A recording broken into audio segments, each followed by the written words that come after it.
I hope you can see the slide. Is it?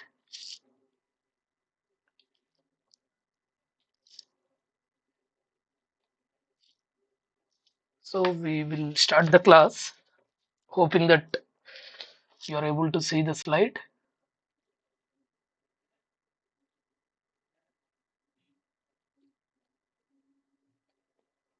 Sir, it is visible. Yeah, yeah, okay. So today we will probably this may be the last class before the gate exam. Okay. So anybody is appearing for gate exam? Any one of you? Yes, sir. Acha, okay. So you must be in fourth year then. Fourth year or you have completed your BTech. Completed, sir. Okay, okay. So now today we'll discuss briefly uh, about bearing capacity, because as this is the last class, as we didn't cover few things, uh, we are unable to cover within 10 class everything. So anyway, so coming to the bearing capacity of the shallow foundation, so we'll discuss today about the bearing capacity.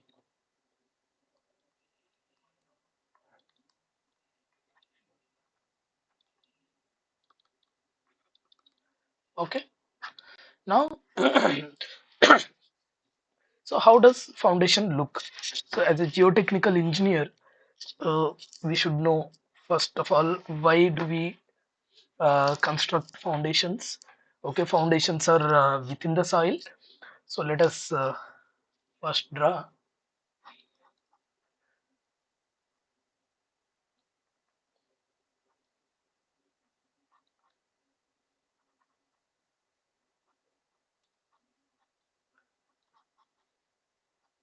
Okay, so this is the foundation. Foundation is to transfer the superstructure load. If this is the superstructure load, it this foundation, this is foundation. Okay, this foundation is to transfer the superstructure load to the soil. Okay, this is soil. Okay, this is soil or earth. The foundation is to transfer the superstructure load to the soil over a wider area. See, if you construct directly column, okay, and there is a building, okay, like this, G plus 2 building, something like that. So it will punch. You need a wider area so that it will not punch inside, right? So that's where this foundation comes into picture. Now, um coming to different terms in case of shallow foundations or foundations, these are see, up to the bottom of the foundation. If you consider, this is called depth of the foundation, df, capital df, and this is called foundation level. Okay, you should remember all these words because in the exam they directly use these words. This level is called foundation level, and this depth until the bottom of the foundation is called depth of foundation. Now let us say this is width of the foundation, b. Okay, now what is shallow foundation, what is deep foundation, we'll discuss first. If d, depth of the foundation, is less than or equal to b, okay, then it is called shallow foundation. Shallow foundation. Okay, otherwise deep foundation. Okay, now these are over. So now at this level, at this foundation level, so the total pressure is coming, right? Total pressure is coming. Now for to construct this foundation, first what do? You take same level. What do? You will excavate soil up to df, isn't it? You will excavate soil.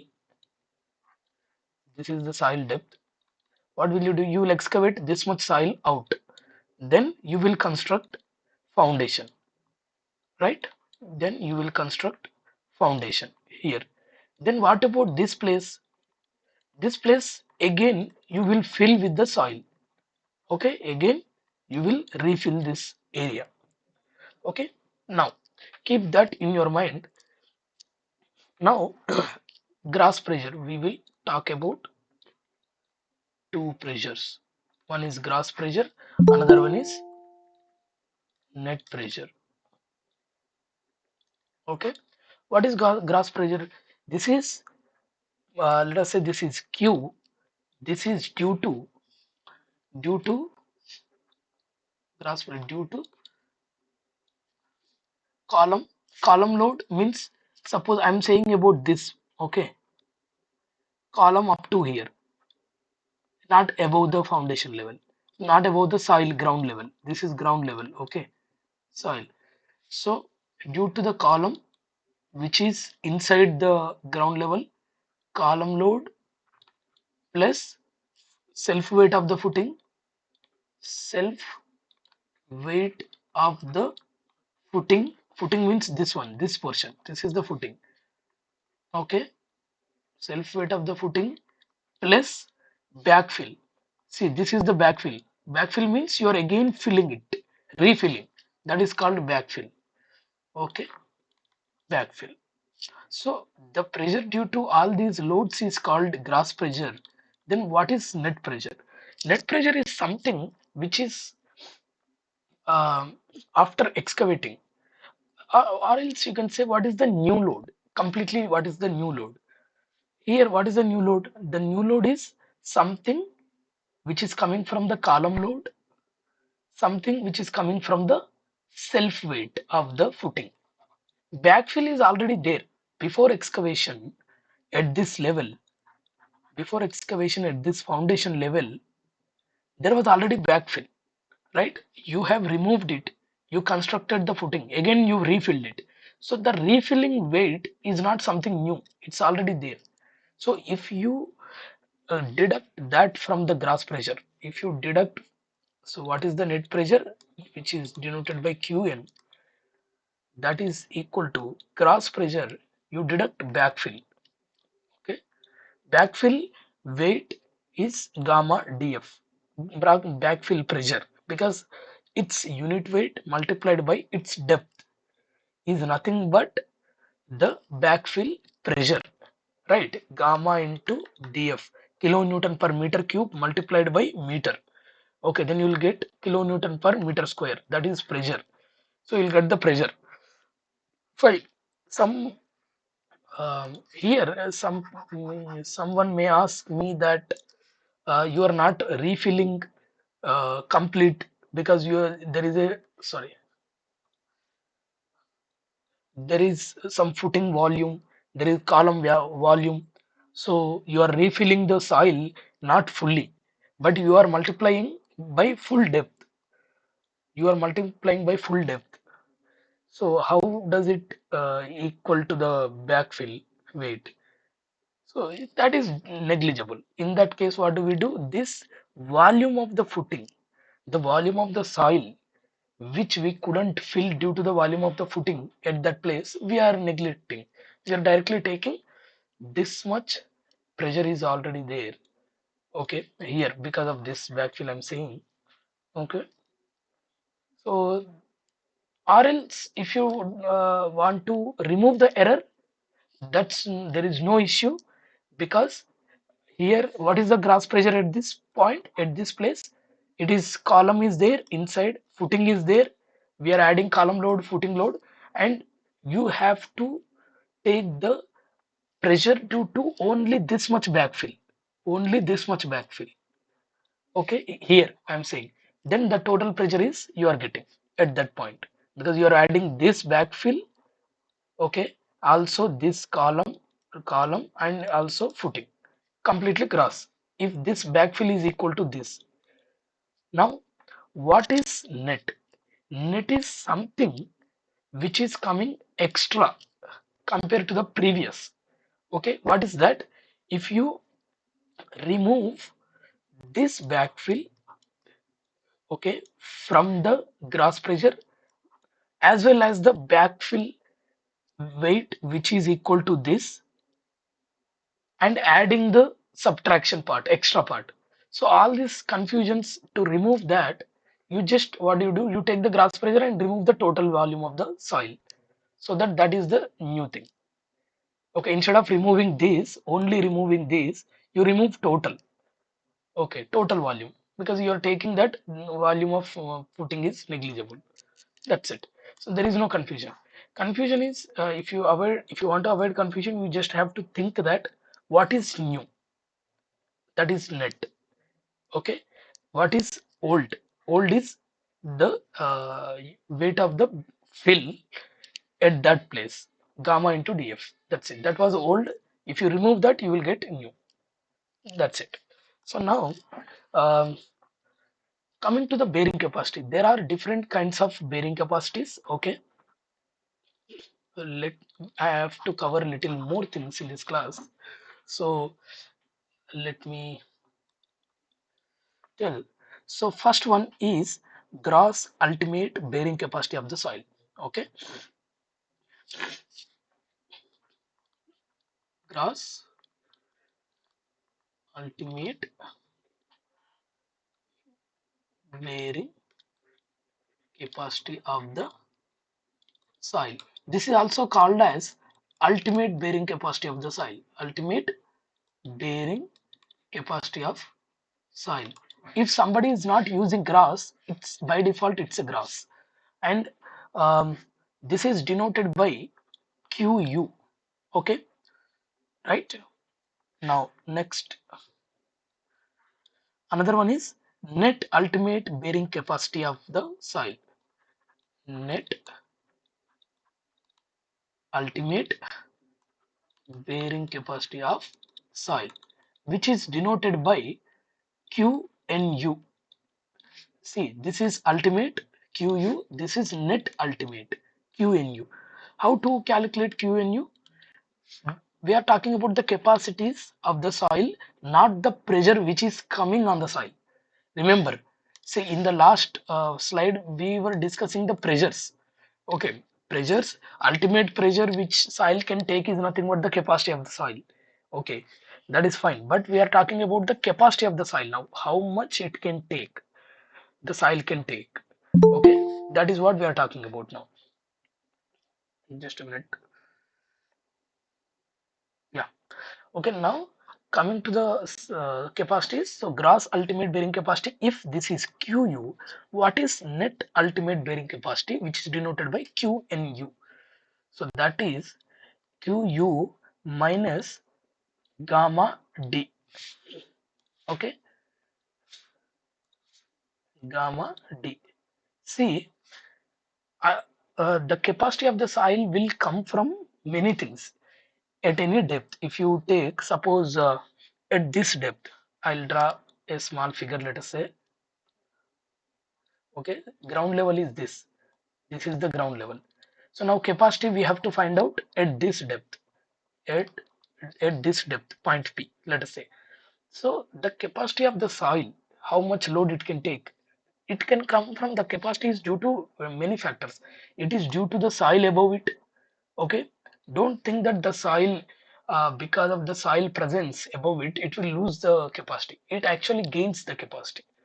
Okay, it has capacity due to this soil above, it has the capacity soil around it. Okay, it has the capacity due to the dimensions. Okay, dimension, if you increase the dimension, you can apply more load, because pressure is same. Suppose if you want to keep Q same, you are increasing Q, then what you have to do, you have to increase the A value. Okay, then automatically your bearing capacity, pressure will be same.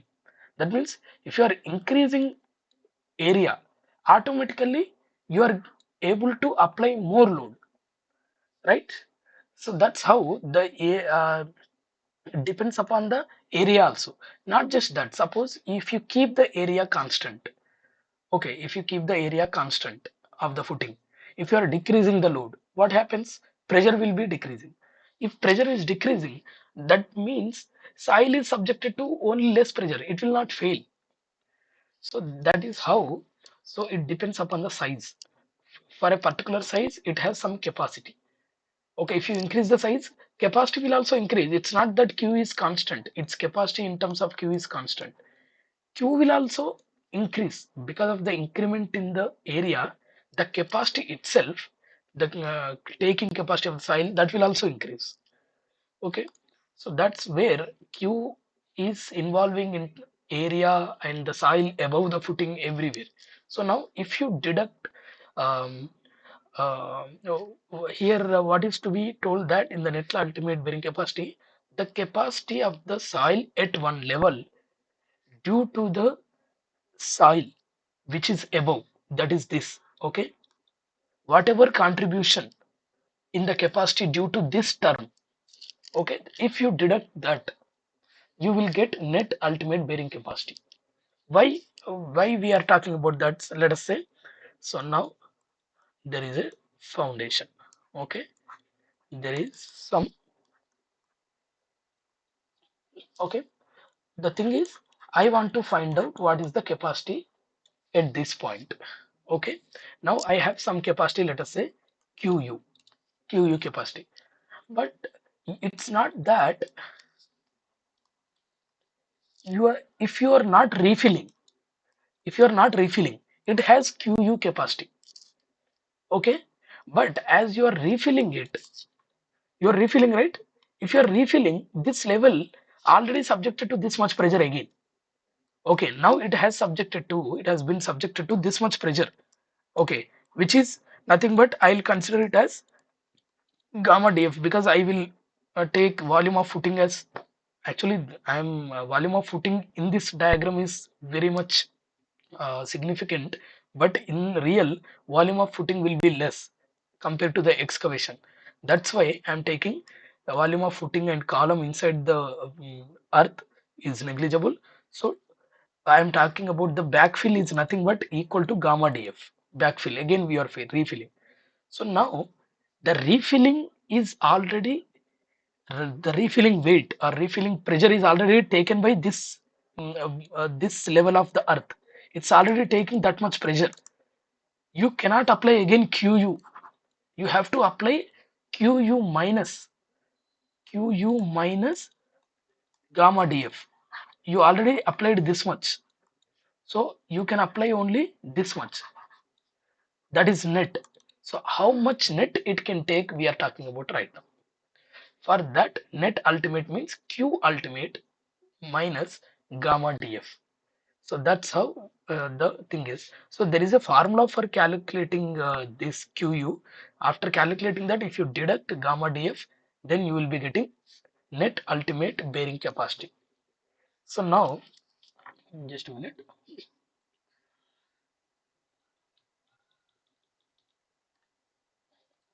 So now two things are over. What is the third type of bearing capacity? Third type of bearing capacity is net safe bearing capacity. Net safe bearing capacity. Okay. Now already we know what is net. Net means you have to deduct gamma df. So now what is net safe? So this is net ultimate. You are deducting gamma df minus gamma df from qu. You are deducting that.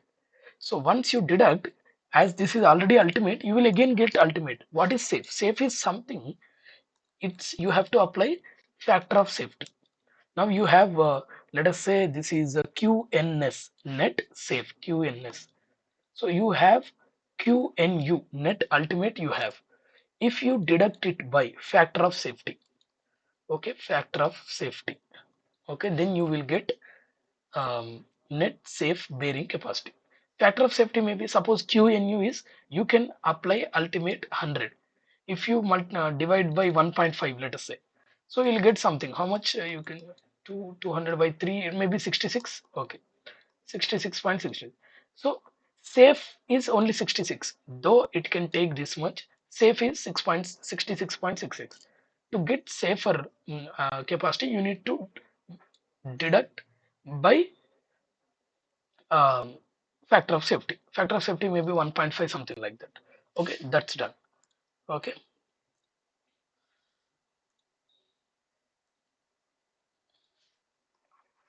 okay. Now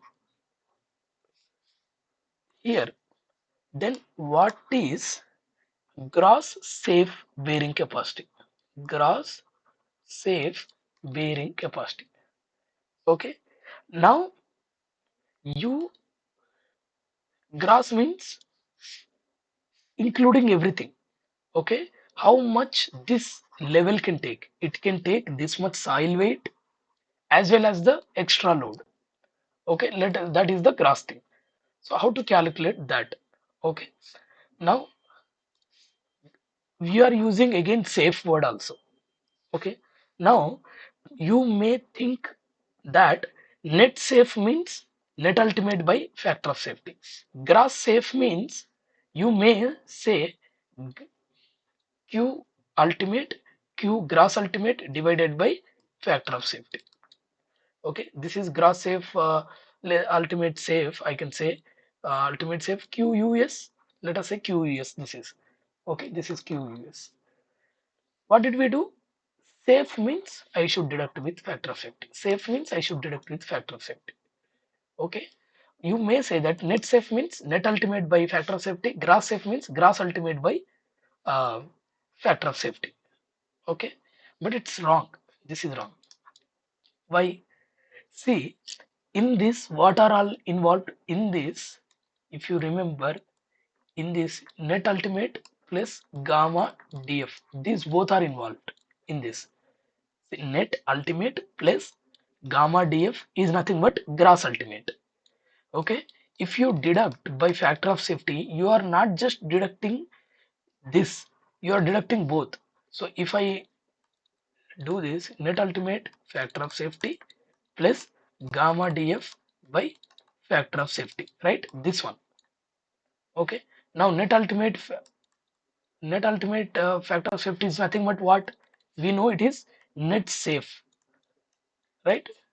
Plus gamma df by factor of safety, right? Now how can you deduct, how can you divide this by factor of safety? You cannot divide by that. Okay, you cannot increase or decrease this value. This is constant. So that's why you should not use factor of safety for this. So if you do this concept, if you use the concept of this here directly, net safe means net ultimate by factor of safety. Correct. Gross safe means gross ultimate by factor of safety. It's wrong. It is QUS, gross ultimate safe is nothing but, it's not QU by factor of safety. It's is QNS, net safe. This is net safe plus gamma DF. If you add this term to the net, you will get gross. If you add it to net ultimate, you will get gross ultimate. If you add this to net safe, you will get gross safe. You remember that you have to add this to the respective things so that you have to get gross. Okay, so these are all about the bearing capacities. Okay, now there are net safe settlement pressures. Okay, and net allowable bearing capacity. See, net safe bearing settlement pressure means, okay, I'll write anyway. See, other one is net safe settlement pressure. Net safe settlement pressure is nothing but, you can denote it by QNP. What is this? It is net pressure intensity that can be applied safely, so that settlement is within the permissible limit. So you will be given some settlement value, maybe some 5 centimeter. You cannot go, the settlement cannot be more than 5 centimeter. Then what is the load, maximum load you can apply so that settlement will not cross this value? So that is net safe settlement pressure, because you are involving the settlement within the permissible limits, it should be settlement. So that is net safe settlement pressure. Now finally, final one is net allowable bearing capacity of the soil. What is the allowable bearing capacity of the soil? Forget about everything. So it should be such that it is the maximum net safe pressure, so that settlement is in within the permissible limit, as well as shear failure also should not happen. Okay, it's maximum net safe pressure intensity, so that no shear failure, settlement within the within the permissible limit. Okay, you know the net safe within so that settlement is within the permissible limit is this. You know net safe pressure, so that no shear failure happens. What is this? This is QNS. If you see first slide, sorry, second slide of that, net safe is QNS. That is QNU divided by factor of safety. See, this is according to the shear failure. Okay, and QNS we have. Another one is QNP. It is according to the settlement. So this net allowable means it is such, it should be such that both should not happen. That means what? If this is the net allowable is, let us say I denote it by QNA. QNA is nothing but, what is that? Smaller of either QNS, net safe according to your shear strength, and QNP. So smaller of this, if this is QNS, this is QNA, smaller of these is nothing but net allowable, so that nothing will happen. Okay, that is how the thing is. Now finally, for our foundation to be safe, safety condition, safety condition to the to design the foundation. What is the safety condition? External net pressure. External net pressure, or external net pressure means only the pressure which is coming newly, which is coming extra other than the existing pressures at any level. That is, external new net pressure should be less than or equal to QNA, which is the smaller of QNS and also QNP. This is due to permissible limits. According to permissible limit, this is due to, this is according to shear strength. Okay, minimum. Okay, if this is less than or equal to this, our foundation is safe. Okay, so that's how the bearing capacities are defined. Now there are certain kind of failures which happens in the soil. First of all, soil fails only in the shear. Okay, remember, note that soil fails only in shear. It will not fail in compression, or it will fail in tension, of course, but again it is, if it is under tension load, don't confuse, it doesn't fail in tension or compression, it fails in shear, but your applied load may be tension or compression. So it's something like that. Suppose you take any element, you are applying compression because you are seeing from this angle, but it will not fail by crushing. Suppose there are soil particles. Okay, inside this element there are hundreds of soil particles, thousands or infinite number of soil particles. Particles will not crush due to the load. What happens? Some portion will move this side, other portion will move this side. Finally, those particles roll over each other. Finally, it will fail along one plane. That is shear. Though you are applying compression, at the end it will fail in shear. Though you apply tension instead of compression, still it will fail in shear only. So soil always fails in shear. Okay, that you remember. Next, so what are the types of shear failures? Types of shear failures. Okay, types of shear failures is something like that. I'll just draw. There are three types of shear failures. One is general shear failure. General shear failure. Another one is um, local shear failure. Another one is punching shear failure. Punching shear failure. So in this general shear failure, what happens? See, shortcuts you can write GSF, LSF, and PSF. Okay. So what happens? Suppose if you take any foundation. Okay, I'm taking foundation. Okay, I'll draw only one side. Other half you can just symmetric. So if this kind of failures happen in dense sands or stiff clays, dense sand or stiff clays. Okay, give me a second. I'll be back. Just,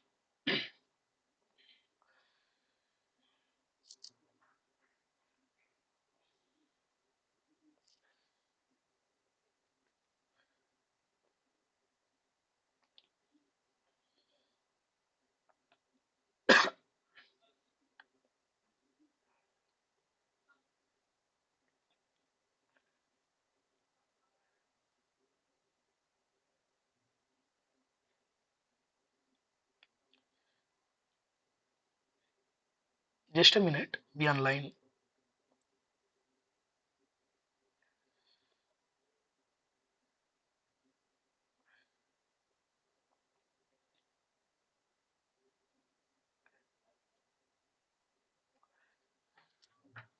Yeah. Coming back to the thing. So this kind of shear failures happens in dense sand or stiff clays. So what is dense and stiff clays?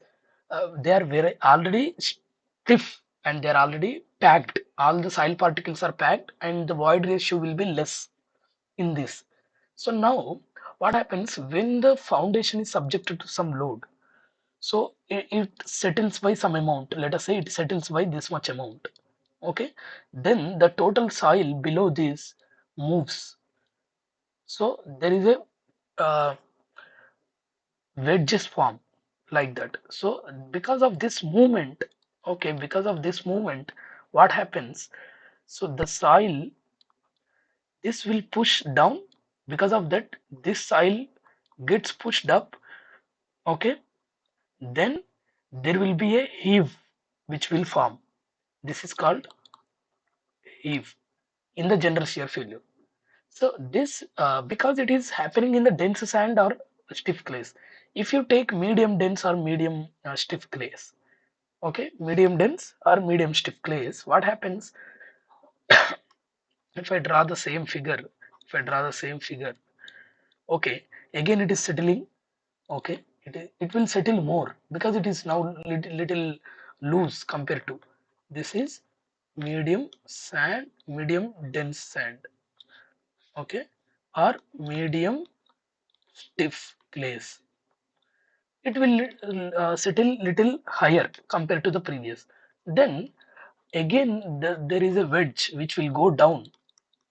Then this wedge will move the other soil beside it up. Okay, this direction. You don't find much heaving, you will find lesser heaving. Okay, you will find little lesser heaving. Okay, this is called local shear failure, and it happens in the medium dense sand and medium stiff clays. Other one is what? Other one is loose sand or soft clay. Loose sand or soft clays.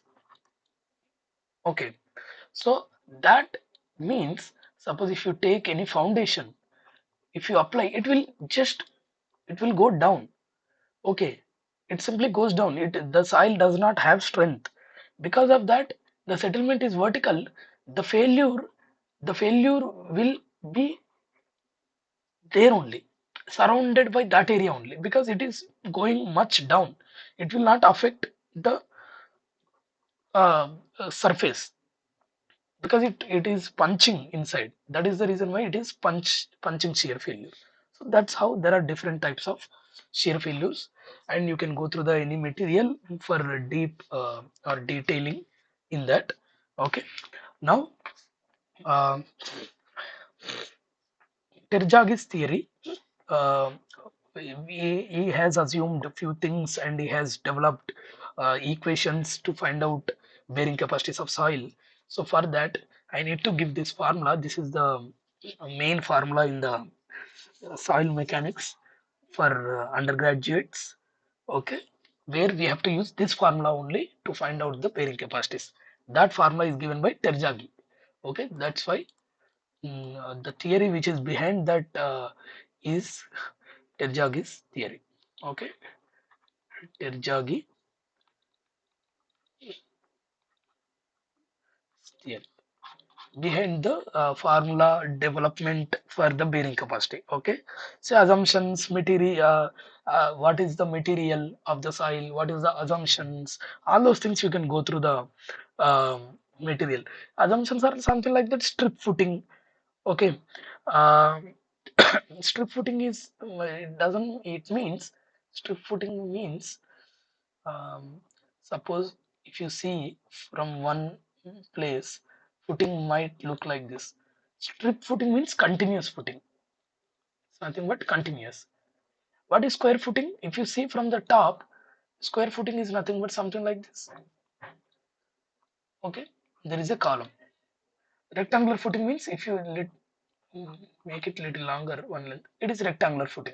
But if you continuously prolong, or if the length is very high to the width, compared to the width, then that is called strip footing. Okay, or else continuous footing. So Terjagi's theory involves assuming that it is strip footing. Later we can adjust and modify the formulas so that you can get the square and circular, rectangular. But first, that is the assumption. Okay, so the assumption is, other assumption is, so let us take footing first. Okay, taking footing, and this is the ground level. Okay, this is the foundation level. Okay, now what happens when the footing is subjected to the downward load? It goes down. As it goes down by some amount, there are three wedges form. Okay, so there is one soil wedge. They get separated, means they behave differently. Different soil part will behave differently because of the load. So this is one. Another one is, you can say like this. Another one is this soil part. Okay, and it it goes something like this, something like this. Okay, foundation level, you can just say. So this one, let us say these two are same symmetric, and this is three. These are the zone three. So zone one is elastic zone. This is elastic zone, elastic zone, and this is called radial shear zone. Radial shear zone, and this is called Rankine's passive zone. Rankine's passive zone. Passive zone, because it is subjected to the pressure. The pressure is towards the soil. So soil, that is the reason why it is passive. You remember in our earth pressure, when the retaining wall is moving towards the soil, that is passive pressure. Here also, because of movement, this will push this side, this will push this side. So something is pushing the soil. That's why this soil which is pushed inside, that's why it is Rankin's passive zone, and this is radial shear zone. Okay, it is subjected to shear.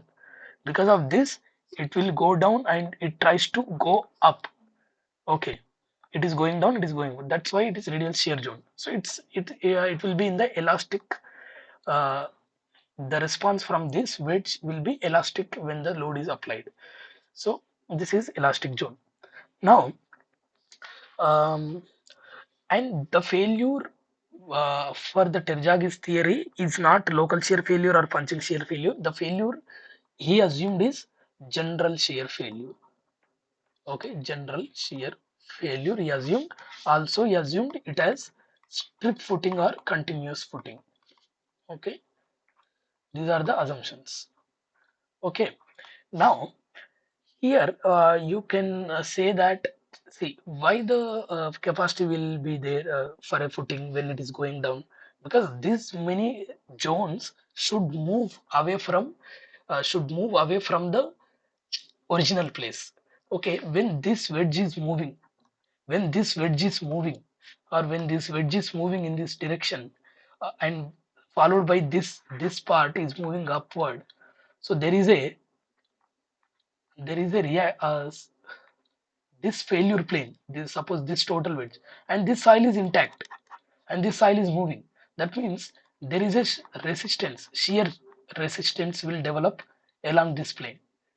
Okay, this Terjagi, what does he do? He assumes only resistance from this below the foundation level. He he neglects he neglects the shear resistance between the two soil wedges at the failure surface above the foundation level is neglected. That is what his assumption. These are all assumptions, no need to worry about the assumptions and all. If you can remember logically the formula, that is very good. So now, as we have already talked about ultimate bearing capacities, net safe bearing capacities, net ultimate bearing capacities. Okay, let us first write gross, as we started already, gross ultimate bearing capacity of soil according to the Terjagi. This is QU. This is according to Terjagi. The formula is CNC plus gamma DF foundation level NQ. Okay, plus of gamma B N gamma. Okay, where NC NQ N gamma, these are bearing capacity factors. Okay, these are called bearing capacity factors. They are constants. Okay, if you know these capacity factors, if you know the cohesion, if you know the depth of foundation, if you know the gamma of the soil above the depth of foundation, if you know the gamma, this let us say gamma 1, gamma 2. Okay, gamma 1 is unit weight, effective unit weight. Okay, remember, effective unit weight, that means it may be gamma submerged, it may be gamma bulk, it is not gamma saturated. Okay, if water table is there, you have to take effective unit weight, that is submerged unit weight. If water table is not there, you can take given value. Okay, effective unit weight of soil above above foundation level. Foundation level, what is above foundation level?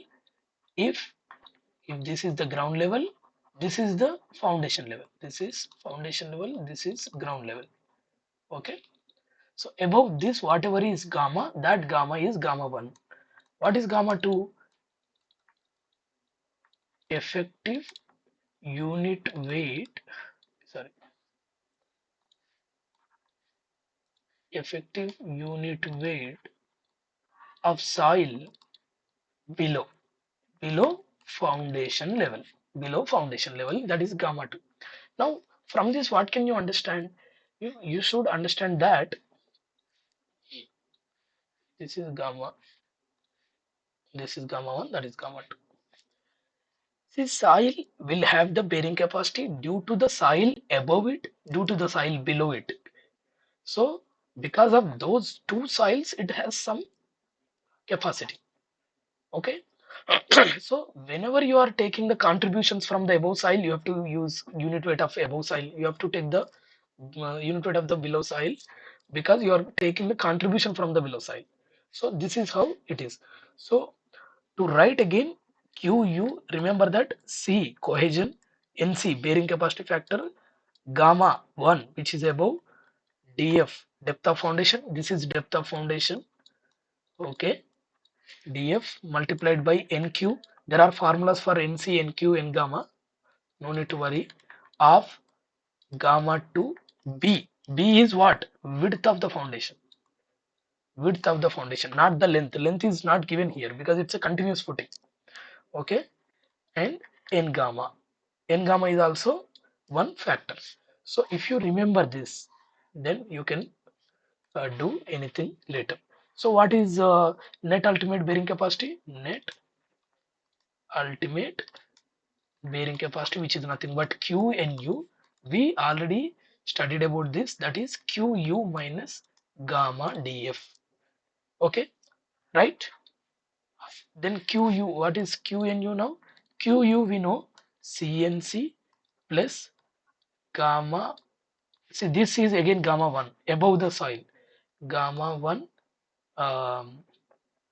DF NQ plus of gamma B N gamma minus gamma 1 DF. So it's nothing but CNC plus gamma 1 DF, gamma 1 DF. Okay, you can write gamma 1 DF NQ minus 1 plus of gamma 2 B N gamma. This is QNU. This is the net ultimate bearing capacity. What is the third one? Net safe bearing capacity. Net safe means you just have to divide QNU with factor of safety. That's it. If you deduct this by some factor of safety, you will get net safer one. It's not ultimate. You have to apply. Now, what is another one? Gross safe. Gross safe. So, gross safe is nothing but what? You have to add gamma DF to the net safe. Okay. It's suppose this is what? QNS. You just have to add, otherwise I'll write QNU by plus gamma 1 DF. This is what? Gross safe. So that's how you will um, do the things. See, for I will have to give some information about the if phi equal to 0. That means it's pure clay. If it is pure clay, values you have to remember. Okay, these will not be given in the exam. 5.7 NQ should be 1, N gamma is 0. Okay, for pure clays. So in that case, what is QU? CNC plus gamma D F NQ is 1. So 1 plus of gamma NB N gamma is 0. So it's 0. So what is finally? CNC plus gamma 1 DF. So what is the net safe? QU minus gamma DF. We know this. Okay. Now CNC plus gamma 1 DF, this one, okay, because QU minus gamma 1 DF. Here NQ was there, but it was 1 because of the pure clays. Now this cancel CNC, which is nothing but 5.7 NC. So if in the question, if you are asked to find out net ultimate bearing capacity of the pure clays, you just have to use this. Net ultimate bearing capacity of the pure clays 5.7 into NC. That's it for pure clays. Okay, that's it. Now, I'll just give you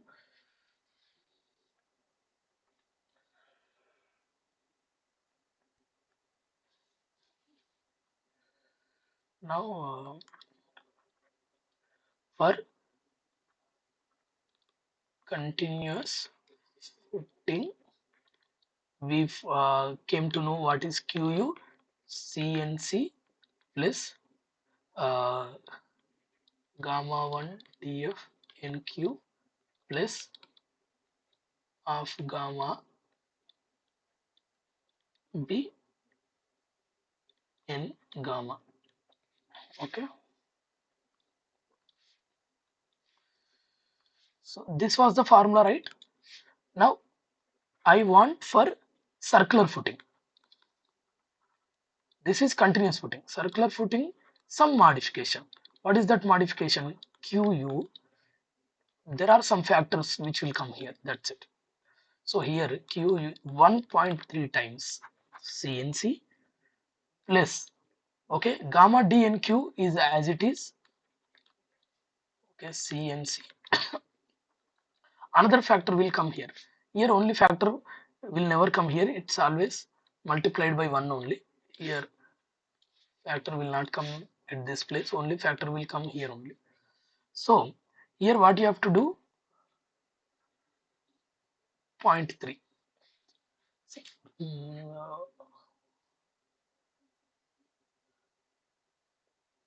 to get zero point 0.3, 3 by 10, right? So how do you get 3 by 10? If there is 1 by 2, how much should you multiply? Uh, 5, 3, 3 by 5, right? So that you will get. So you have to multiply 3 by 5 here. 3 by 5, isn't it? 3 by 10, it will be 0.3. Okay, but to avoid that confusion, okay, I'll give you this. It was off. It was off.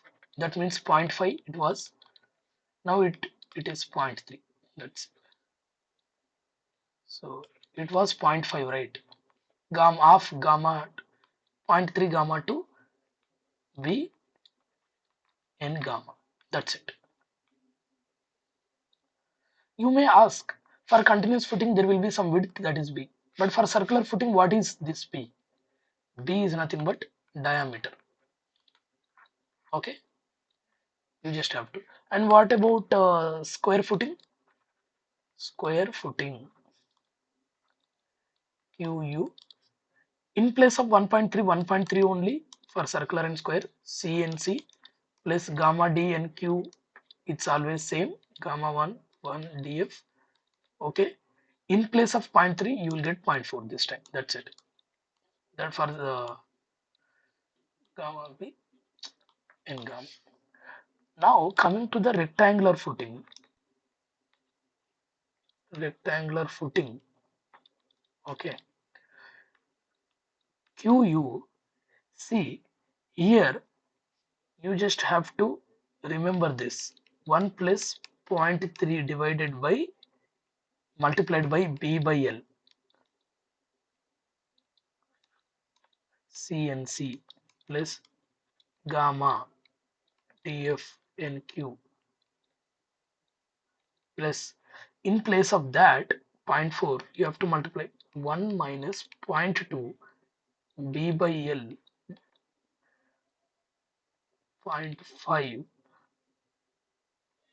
gamma 2 B in gamma. So now this is for rectangular. In rectangular, length is length, L, width is B. There is no confusion. Here B is nothing but side. That's it. Both are same. Now just put B and L are same. Then you should get 1.3. Do you get? See, B equal to B, L equal to B. So you will get 1.3. Done. And coming to, you should get zero point 0.4 at the end, right? So 1 minus zero point 0.2, that is 0.8. 0.8 multiplied by 0.5, 0.4. So you are getting that. So that's how you need to remember these things. So you have to remember all these formulas. So formula is same. You just have to remember these things.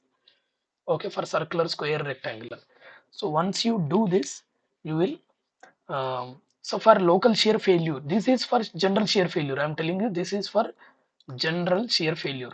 For local shear failure, what you have to do, you can get from any material that is there. Okay. Now we will talk about the water table effect. Okay. We have to study about that also.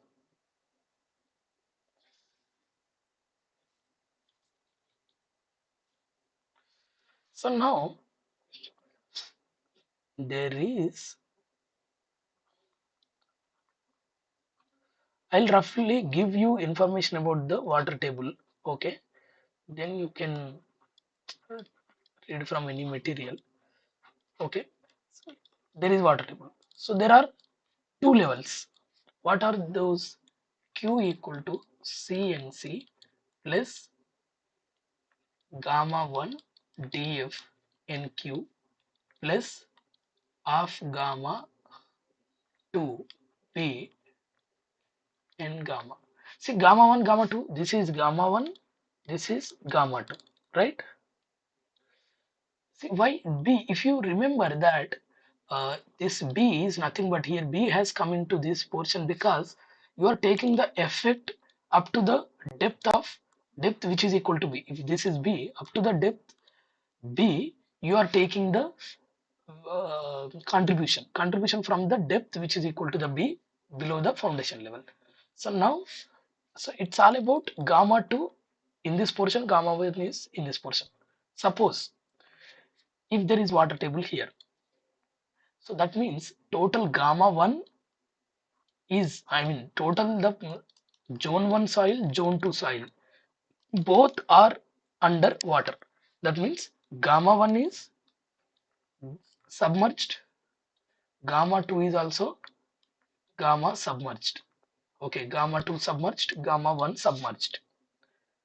Okay, if you are given gamma sat value, gamma sat 1 20, gamma sat 2 18, 20 minus 10 you have to take here, 18 minus 10 you have to take here, 20 minus 10.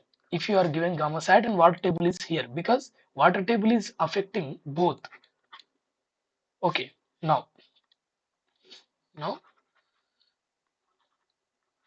okay, now water table is not here. Let us say water table is here, exactly at the foundation level. What does that mean? So this soil is not affected by water table. That means whatever gamma is given, maybe gamma dry, maybe gamma bulk, whatever is given, you have to take that much. But for this portion, you will be given gamma sat because you are underwater completely. Okay, if it is given 18, you have to take 8 here because 10 minus, sorry, 18 minus 10, 8 you will take here, maybe 9.81 water unit weight. Okay, you have to deduct water unit weight. Okay, you will take effective one here, but what will you take here? Given value, because it is dry or bulk, means maybe partially saturated, maybe dry, but water table is not affecting at all. So that's how these two are clear. Then there are other cases. Other cases are something like if water table is here, somewhere here, if water table is somewhere here, that means water table is affecting this portion completely. Second zone, that means here there is no issue. You can take water effect completely. 18 minus 10, if it is 18 gamma sat, if the gamma saturated is 20, gamma partial is 15. Gamma partial means gamma bulk means above the water table is 15, below the water table is 20, let us say, in the first zone. Okay, but in the second zone it is 18, only gamma sat. Okay, only gamma sat. So 18 minus 10 you are using because this total contribution which is below, that is totally affected by water. That's fine. But what about this? This gamma 1 df, gamma 1 df is nothing but total gamma 1 df. But here gamma 1 is not just one value. There are two values. And there are two values. One is partially saturated or dry weight. Another one is saturated. What will you do? You just have to replace this gamma 1 DF with weighted average. Okay. How do you do that? You will just take, suppose, gamma 1, so gamma effective. Let us say total gamma effective single value you have to take here. Gamma effective multiplied by DF. So this is what we have to write. But what is that gamma effective? I have two values. One is saturated, one is dry. I don't know what is gamma effective. I can do this. What? Let us say this is just a minute. Let us say this is Z. Okay, this is DF. Okay, now let us say this is gamma, and let us say this is gamma saturate. Okay, above one is gamma. What will I do?